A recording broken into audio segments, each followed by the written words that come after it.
Oprah? I mean, a failure? I wouldn't say she's a failure. I say there is some serious turmoil going on at her network. She started this network just about a year ago. We're talking about OWN, the Oprah Winfrey network. Yeah. Significant turmoil.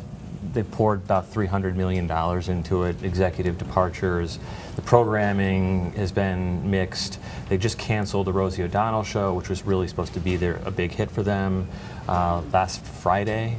And now, Oprah just signed on with her own show to try to rescue it, bring some energy back to it. What's the deal? Do you think people can't find the channel, or why aren't people watching? Yeah, that's one of the criticisms, is that the channel is lost in all the other channels up really high. Do you know, for example, in Manhattan, I live in Manhattan.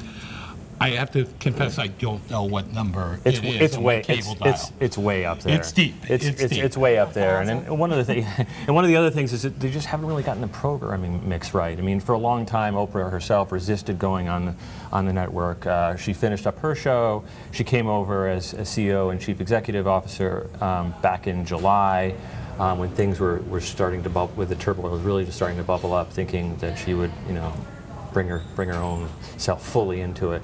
Didn't really work, and then she decided in January that she was going to start Oprah's next chapter, and that's really that's brought some of the ratings back to her, drawn some of the audience. But I mean, you have Steven Tyler on, and then you have Whitney Houston's family on. So I mean, those are sort of obvious choices. Do you think Oprah? She's obviously doing her own show. She is getting more involved, but how much more involved is she going to be in the network, and how much longer of a rope do you think she'll let it have? Yeah, it's really hard to say. I mean, the people that I spoke to yesterday said that she's very invested in it, and they said it's still pretty early days. She's brought on two of her own people from Harpo Production Studios, which is her company. That also happened during the summer, and she and those two, including Eric Logan, who's the co-president of OWN. They're hoping to really, re-energize and Chris, programming. What would be considered a success? I mean, what kind of a ratings number? I mean, are we talking hub numbers? Are we talking probably a bit more than hub numbers? Yeah. I mean, you have to remember, her ratings were massive when she had her own show. So I mean.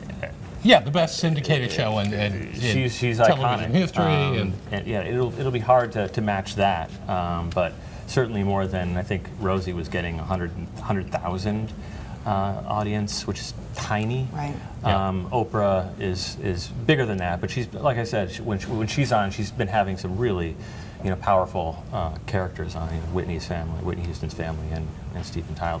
Well, who's the audience? I mean, Whitney Houston's family is interesting to everybody, of course, because of what happened, but I mean, Steven Tyler, Oprah, I mean, these are kind of almost 90s generation, 90s decade people. Like, are they trying to reach young people or middle-aged people? Nice of you to say 90s even. 80s, right, yeah. I know. Well, I mean, Steven Tyler's back in pop culture because he's American Idol.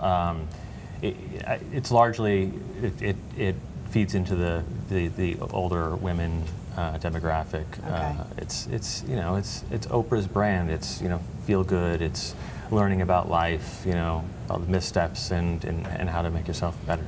Okay, Chris. Just basic. I'm going to put you on the spot. I like that.